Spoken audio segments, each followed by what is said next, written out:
My name is Saara Keranen. I'm working in the Offshore Risk Management Advisory Office in Busan. But I'm sure I have met a few of you already in different presentations and forums that we have been running here. Today I will be talking about alarms and human and organizational barrier management, or elements in barrier management. Trying to kind of put together the presentations that were held this morning and then what is coming in the afternoon. Because alarms are of course an important part of the barriers. And also I would like to introduce what is meant by the human and organizational elements. I will try to speak slowly, but if I forget, just raise your hand, because I tend to speak quite quickly when I'm presenting. Not by purpose though. Okay, so I believe Mr. Ellingsen already introduced a bit about the holistic perspective of barrier management. And you can see a trend from going from something that is focusing on technical barriers to a more holistic point of view. And it has been maybe even more since the Deepwater Horizon accident.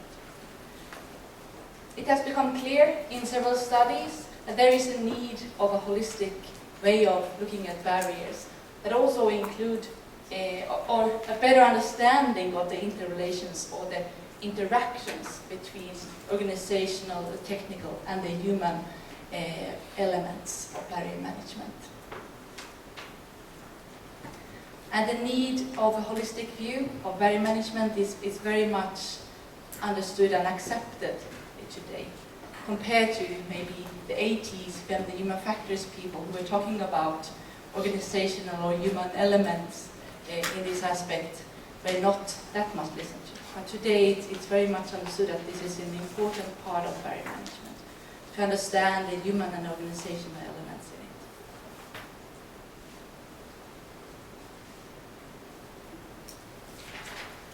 it. There was a report released last month,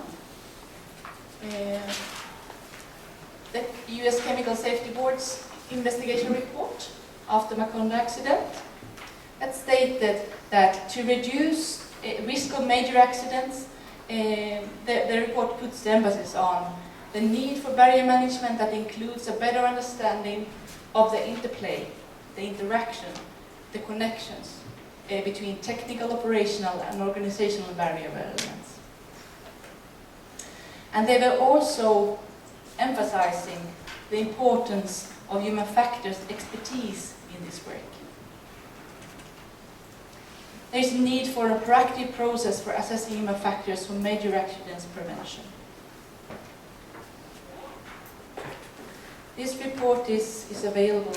I'm sure you have that link also in the presentation, but I haven't had a thorough read about it, but of course it will be very important to read that.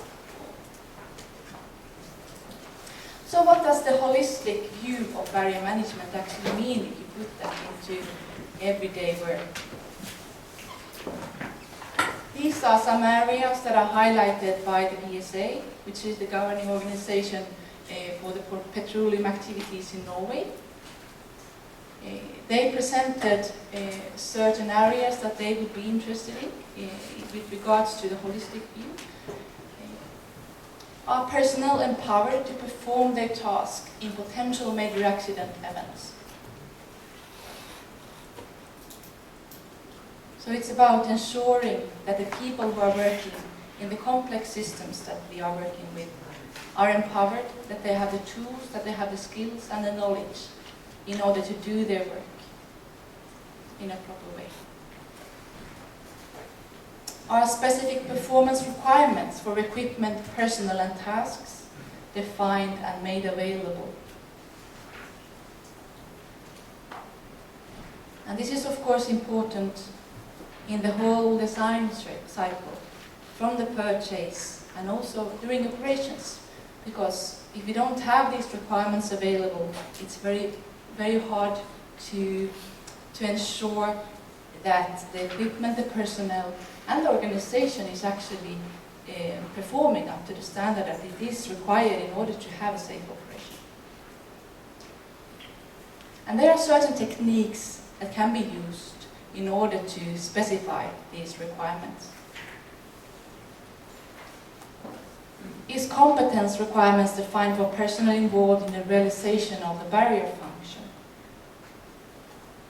I will talk a bit more about what a barrier function is later. But this is very much so in the aviation industry. There you have quite clear criteria of who can become a pilot or not. This has not always been the case. Maybe there is kind of a rise in the awareness within this in our industry, but still there is a lot of things to do. What people have different skills and different capabilities, of course. How can we ensure that we have the right people in the control rooms? What skills are required to do that work in a good manner? That is a question we might need to start asking. Are requirements for verification of operational and organizational barriers documented? So how would you verify that not only in design we are meeting these requirements, but also in operations? How do the maintenance team know the situation of the barriers during operations? The only way to do that would be to have the requirements available and somebody ensuring and testing and validating these requirements. And what about the performance influencing factors or performance shaping factors? The ones who have attended the human factors training that I've had knows probably what that is, but I will also talk a bit about that later. There are some factors that will influence how well the barrier elements will be performing. Maybe Mr. Eriksson already introduced that a bit in the morning session. But it's very important that these factors are identified, assessed, and also managed throughout the whole life cycle of an asset or a unit.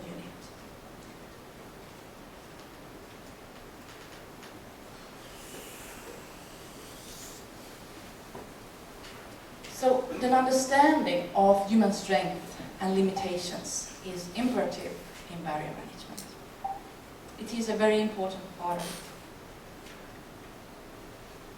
And how is this knowledge that is usually available, or that is usually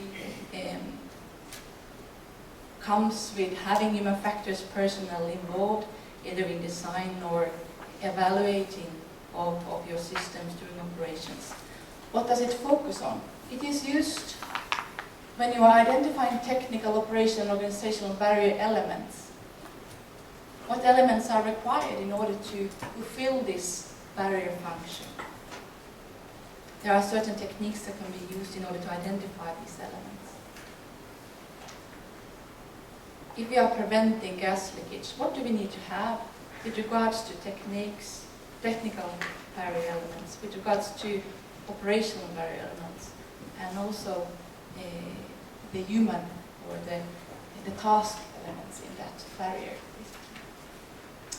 Applying human-centered design by using acknowledged human factors methods to reduce the risk of human error. And this is probably where the link to the alarm management process comes the very clearest. The available standards these days talking about alarm management and defining the alarm management processes are very much human-centered. Now we talk a bit about that later. Do you know what human-centered design is? Have you heard that before? What does it mean? Ergonomics? And what does ergonomics mean?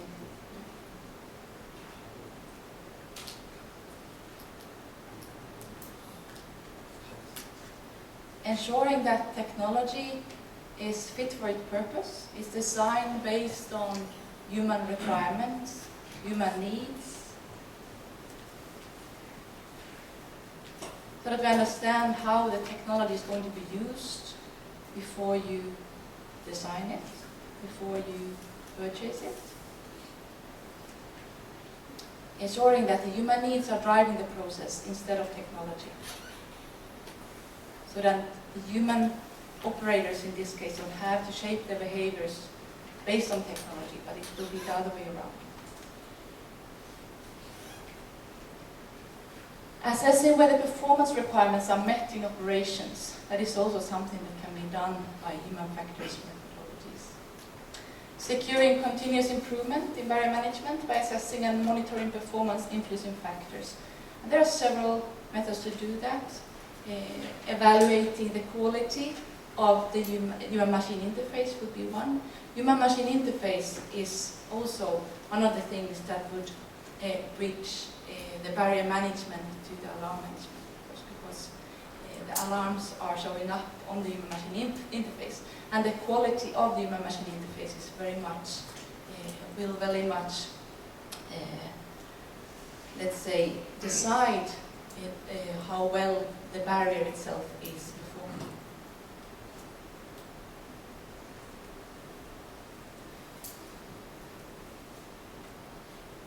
There are several interpretations of barriers. We are using barriers in our everyday speech. The different technical standards talk about barriers in different ways.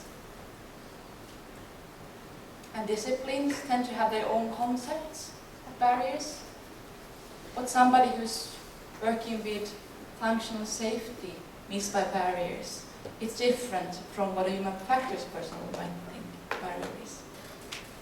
So it's very vital that you choose a definition for your organization of barrier management that includes the holistic view, because that would guide the way if whether important safety issues and risk-reducing activities are possible to kind of link to that definition.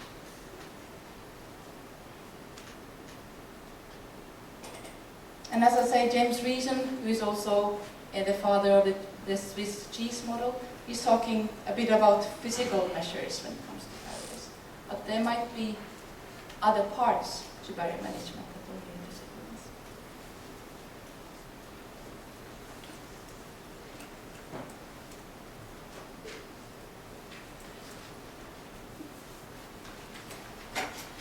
So some examples of what is meant by safety barriers, barrier functions, and also the elements. So what is a safety barrier? It can be defined as a measure that are designed or implemented with the explicit purpose to reduce the likelihood, the probability of triggering predefined potential hazardous events, and or reduce the impact of a predefined hazardous event. So predefined means, of course, that these are situations that are well known for us.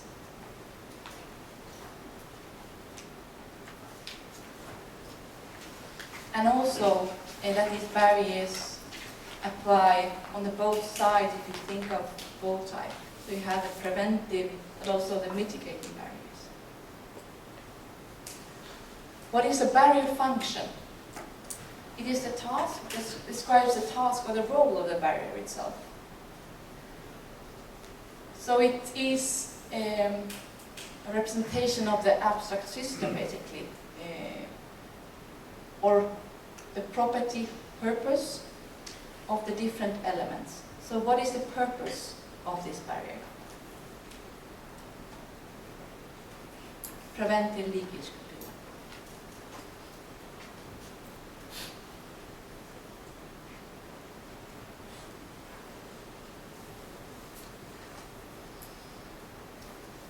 The barrier system itself is the one that contains different elements. And in the holistic view, it would contain technical, operational, and organizational barrier elements. So it's basically the system that contains the interaction of these different elements.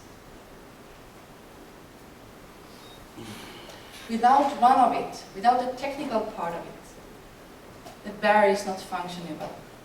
So you have to have all these elements as a part of the system. Barrier elements are technical, operational, or organizational measures or solutions that are a part of the realization of the barrier function itself.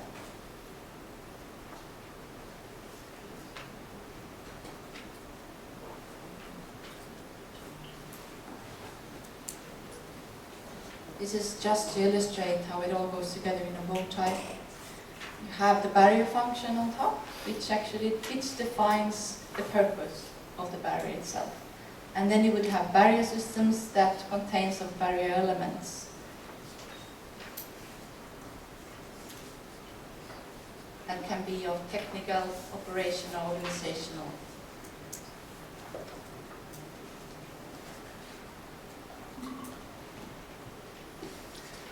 Just to give you a more practical example, because this tends sometimes to be a bit more too abstract maybe, but just to kind of describe what is meant by the barrier function in more practical terms. So in a barrier function, which is the aim of the barrier, you have barrier elements, which are technical, organizational, and operational. And the technical ones could be the equipment, the systems included in the realization of the barrier functions. So the equipment basically, or the systems, you might have control systems. The alarms might be a part of this. Organizational would be the defined roles, functions, and expertise of personnel to realize the barrier function. So the procedures would be an example of that. How are people supposed to behave in certain situations? How is the organization supposed to work? Could be an organizational barrier. When it comes to the operational one, it would contain about the safety critical tasks to be carried out for the barrier function to work. So what is the operator doing in this? There could of course be several operators. There could be one in the CCR, one in the at the field. It could also be remotely controlled, so you had somebody maybe offshore or onshore, so you have to collaborate. What are the different tasks that these people are conducting in order to fulfill the barrier? And linked to these barrier elements, you would have performance requirements. When it comes to the technical parts, you would have requirements related to reliability, availability, functionality of course, integrity and robustness. Those type of requirements would be formulated towards the technical element. When it comes to the organizational element, you would have requirements related to the specific expertise, frequency, maybe kind of drills and team training. What do we need? What type of procedures would we need in certain situations? When it comes to the operational, we would have requirements related to the task completion. Response time, how much time do the operator need in order to conduct this task? From the alarm is coming in and to next action, how much time do we have? Requirements for communications would be some. And then of course, the performance influencing factors, that would be elements or factors, that would have an impact of how well these elements are doing in order to fulfill their own parts in the barrier function. So of course, when it comes to the technical part, you would have design and material quality, age of it, and maintenance, how well is it maintained, as well as environmental, contextual, where is this technology operating? How is that impact, what type of impact does that have on the quality? When it comes to organization operationally, we would have factors like the quality of the HMI, as I mentioned, which of course would include the alarms. So the quality of use of the alarms would be the performance influencing factor when it comes to organization operational barrier elements. When it comes to the operational ones, there would of course be things like workload that would be important to control in order to have well-functioning operators. Stress, that has a huge impact on our cognitive functions. You might sleep is also very important, of course, in order for us to perform well. Situation awareness, which of course would be a result of many of these things already. The quality of use of the HMI, as well as the capabilities of the operators.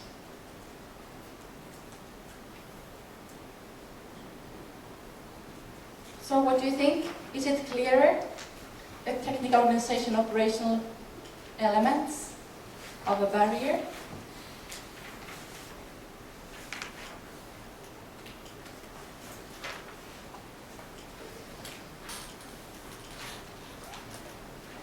This is to illustrate the function of preventing a blowdown.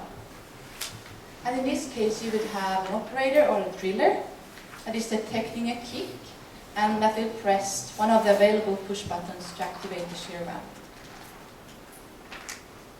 And that would be the operational element.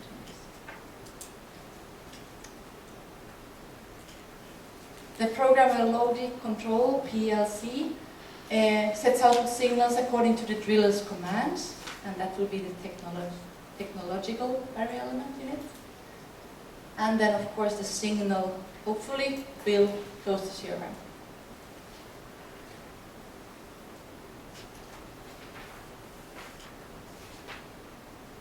And the performance shaping or performance influencing factors here would be how, as an example, the qualities of the HMI. What signals are available for the driller to ensure that he's detecting the kick? And when it comes to operational elements, it will be how well trained is the driller to detect the kick. How is his workload for the moment? What about the communication equipment that is available to support the tasks? That will be the technical elements. So it's very important that all these interactions are well known and designed in order to fulfill its functions.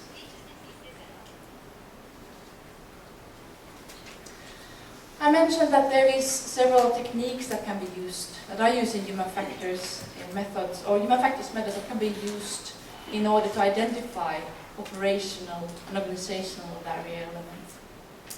Task analysis, or safety critical task analysis, but kind of the basic form of it is a task analysis. You might have heard of that. Has anybody of you been a part of a task analysis?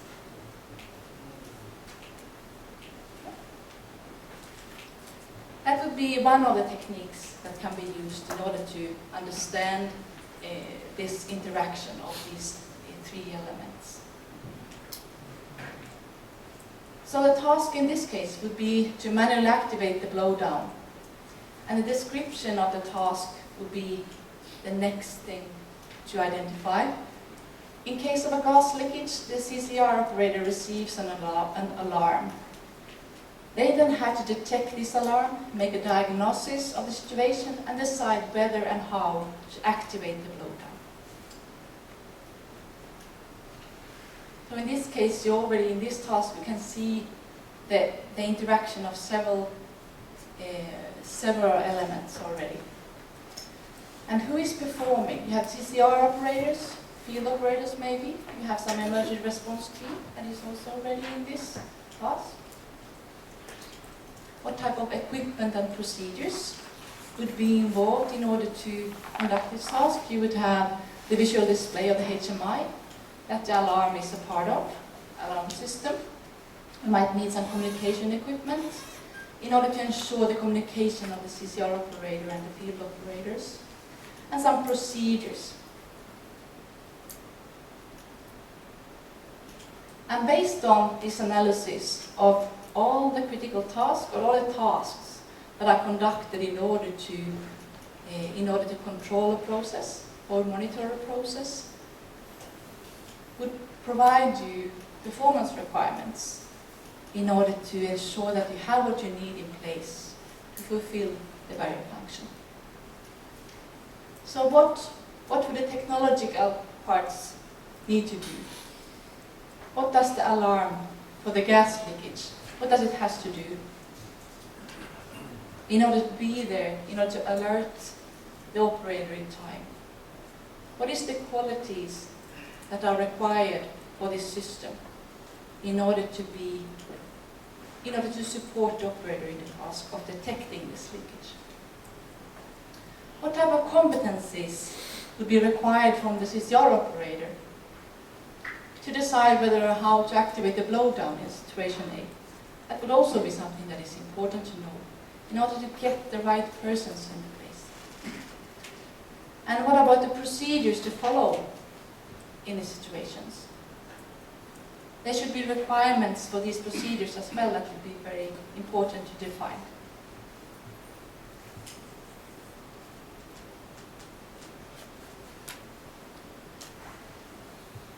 So the task analysis is an essential method when you are identifying different barrier elements, but as well as the requirements.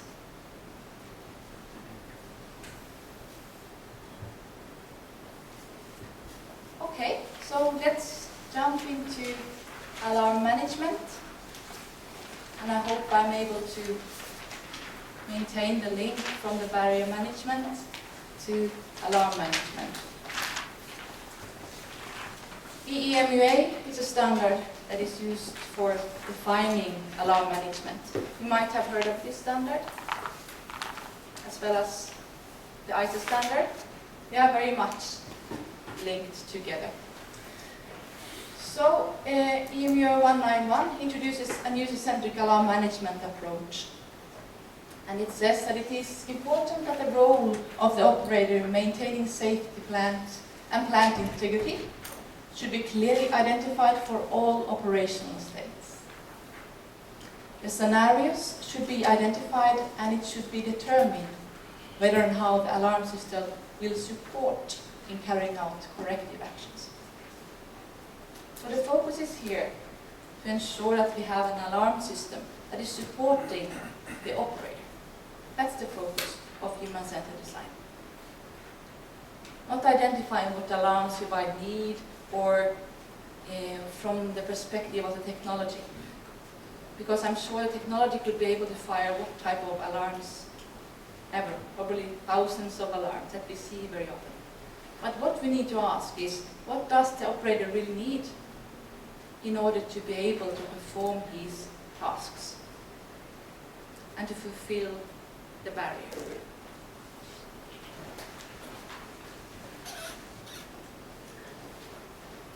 What is an alarm system? So the purpose is to direct the operator's attention towards planned conditions requiring timely assessment or actions. So it's the means we have to say, hi operator, you have to look here, and you have to do this. Because the operator only has 2 eyes and 2 ears, and there is a lot of technology, maybe sometimes in the subsea, sometimes on levels that he cannot reach. He's sitting on one point and relying on the technology to tell him or her when situations are changing, so that he can use his knowledge and capabilities to make wise decisions in order to keep the plant or the unit in a safe mode. So the key principles for alarms in an alarm system is that it should alert, inform, and guide. So not only saying hi, but what is happening? And guidance. Is it critical? How critical is it? What should the good action be based on this alarm? Have a defined purpose. So it has to be useful for the operator. have a defined response. In case of alarm A, it should be very clear for the operator what to do. And that's a part of the procedures that are the organizational elements in the barriers, right? So the operator needs to know how to act on the alarms. And of course, allow adequate time for the operator to carry out the response that is needed. It's also very vital. So the alarm system should be explicitly designed to take account of human limitations.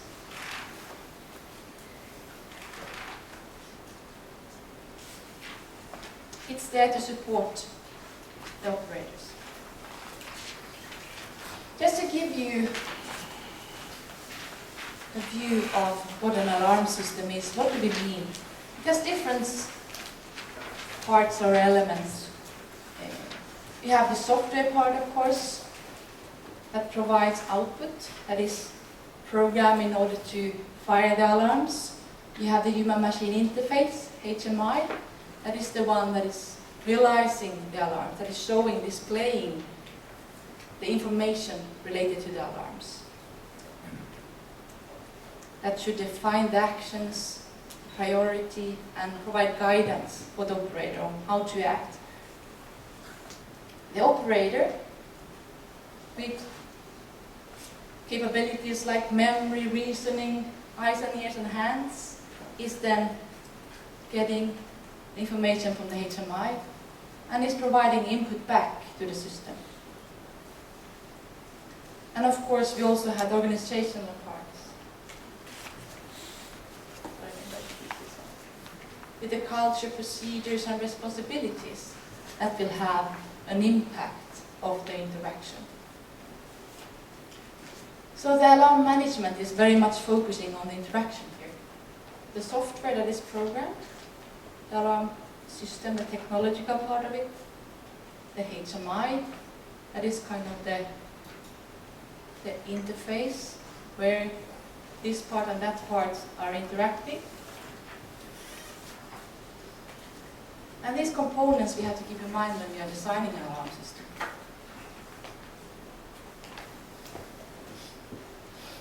This is a system that we have to keep in mind if we are going to ensure that the goals of having a good and useful alarm system is fulfilled. You have the human with its perception. That means that they are detecting that something is happening in CCR as an example. There is alarm coming in here. Some cognition is going on in order to understand, in order to kind of maybe using knowledge or something from that is already stored in the memory, how to react, what does it mean? So making sense of the information that is coming in is happening in the cognition box. And then deciding what type of actions is going to be taken based on the signal coming from the machine. When the decision has been taken, the action is getting input again into the device, and similar sort of processing is going on the other side of the HMI. And then again, some output of probably feedback that is very essential of this interaction. So how was your actions? Did you manage to solve the situation that we just sent an alarm for, or did things actually go worse? So that would be important for the machine to decide to provide new input, so that the human can maintain a good view, a good knowledge of the situation, a good situation awareness. So just to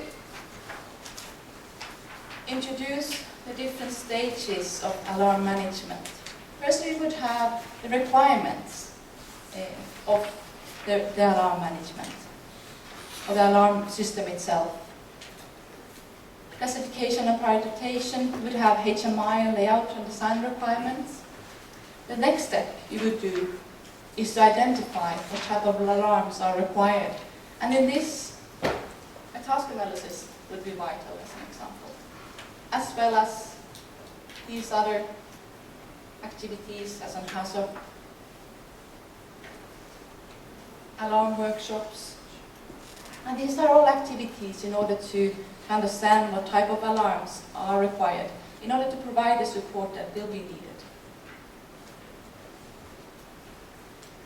Rationalization, it's a process of reconciling all the potential alarms that has been identified towards the requirements that were set in the beginning, in the philosophy parts.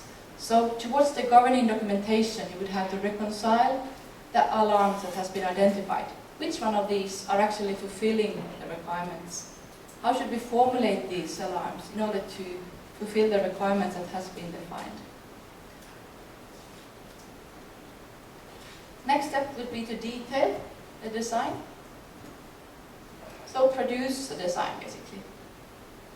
To program the alarm system. And to ensure that you have all the elements of the alarm system in place. Implementation would be to put that system into operations. Installing it, commissioning, testing and training.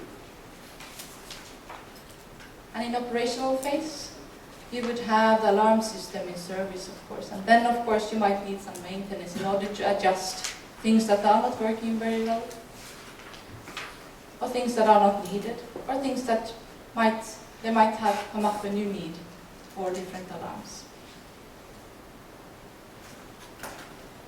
So how do we ensure that the quality of use or the usability of the alarm system is good? Human-centered design would be a key. The activities required in that approach to ensure that you are, in this process here, involving users. How would you know whether the alarm system that you are using for the moment is functioning well?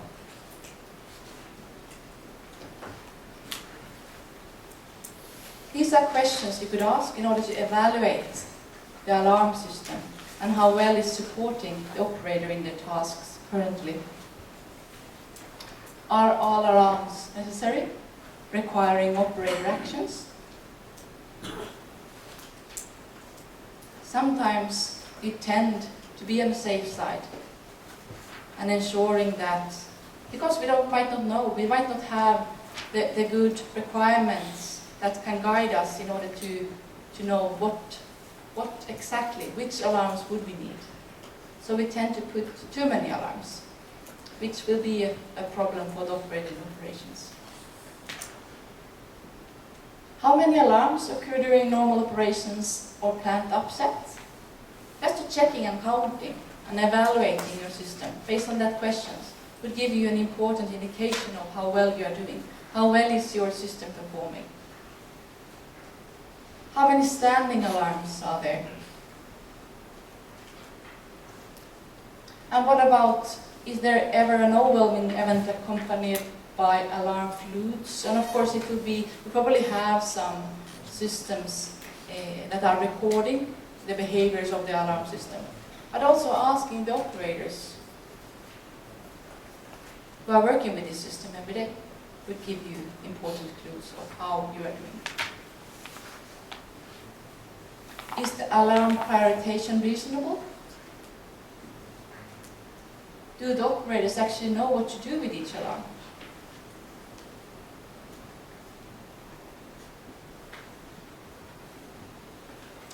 Has there been any critical incidents or near misses where operators missed alarms or made the wrong response? This information could be available for you and provide you with very important indications of how well you are doing and what needs to be adjusted.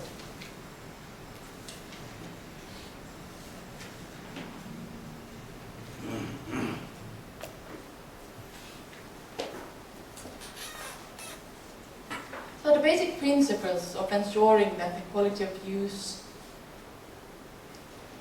is maintained or achieved would be that you're presenting the right information at the right time, in the right place, to the right people, in the right format. So these would be requirements that you would need to formulate in the beginning of the alarm management process. Fitting the task, the design to the task, and fitting the design to the users. And I believe we are very often missing this part when we are designing alarm systems. We are more focusing on what alarms we think we might need, what alarms is possible to fire, because we don't know exactly the task that the alarm systems is going to support. So we tend to be on the safe side, which leads to too many alarms in the CCR. That is the current situation. So by knowing this before you start the design, you would have the guidance required in order to define, in order to take these decisions. How can the quality of use be measured? These are some principles that can be used in addition to the questions that I presented. You have the efficiency, effectiveness, and satisfaction. Sometimes there are opinions of that quality of use is something that cannot be measured. So this is why it's important to kind of point out that there are very well-defined methods to do that, and this would be kind of the basics of it. Efficiency. So how long does it take to complete the task would be a measure of it. How often does the operator need help to understand the alarms that are coming in? How many buttons are pressed in order to conduct the task would be an important indicator in order to see if your system is efficient. Effectiveness. Who knows the difference between efficiency and effectiveness?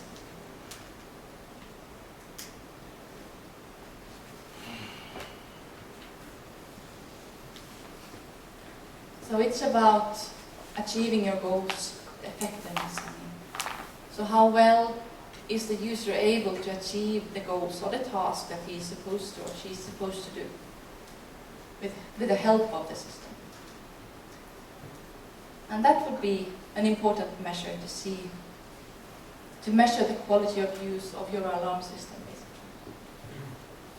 How many errors are happening in a process of conducting a task? And satisfaction is a very important part of the quality of use. And the best way to know would of course be to talk to the operators. How well does the system support your tasks? If they tend to say one good thing and then 10 bad things, you know that there are actions you need to take in order to improve the system.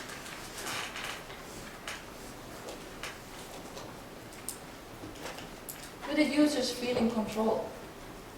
That would of course be essential, as the aim of the CCO, the operators, would be to keep the control. So are we managing to ensure by the alarm system that we are providing the feeling of control?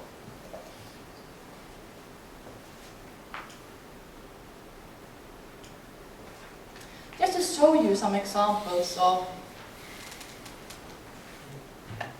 how different HMI design can make a difference. And we see in the industry that we are working that when the digital interfaces were introduced, the people who were a part of that process did probably not always have the best knowledge in order to put together the HMI. And nowadays we are still living with these PNIDs that they kind of put on the screens, because it is, of course, it can be quite risky to change things as well. So we are still living with this 30 years later, the PNIDs that are a part of the important control systems. So can you see on the first picture here if the process is running at a peak efficiency or very poorly?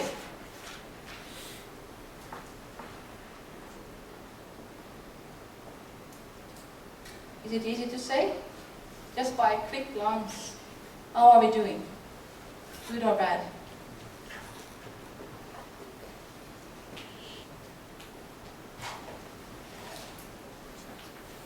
The same status represented in a very different way with an analog presentation. Here you have the desirable operational range defined in the blue. Maybe the contrast is not the best, of course, here, but the presentation principles is important to show in order to kind of show how you can present the same information, but putting it in a very different design. It would provide the operator with the support needed.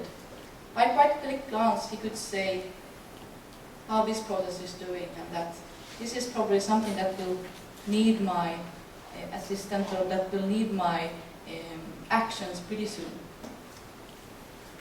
as well as probably this one.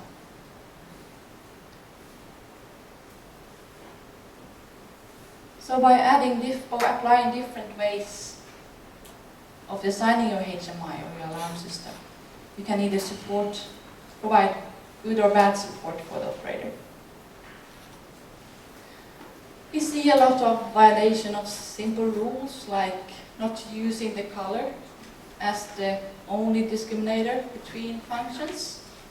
In this side we have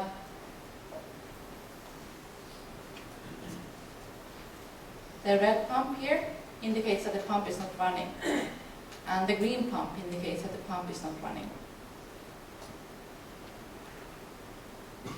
There are quite many people that cannot tell the difference between green and red. And also you need to remember what does green and red mean in this case. This could be a better way to representing it, that you have a contrast difference, but that you also have some words here that are supporting the status of the pump. So those are easy ways to improve the presentation of the HMI. These are typical alarm, but in this case it would also require a lot of information to be maintained in the memory of the operator to be able to understand what is meant by a red one, if the operator is able to see that. But by coding this information, with also using a different shape, like in this case, it would support in a better way. You don't have to remember. You would have many more keys in order to understand what the system is telling you. Okay, I believe I already... So just some conclusions. The understanding of human strength and limitations is imperative in barrier management, because the human element is very much a part of realizing the functions. The quality and usability of the HMI is considered as a performance shaping factor.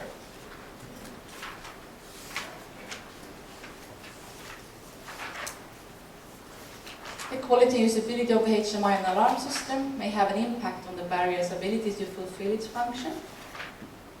I hope you see that connection.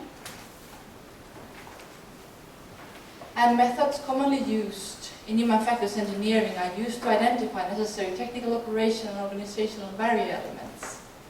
As an example, the task analysis that I showed you an example of. But these analyses will also provide you input to the requirements of the alarm system, as an example.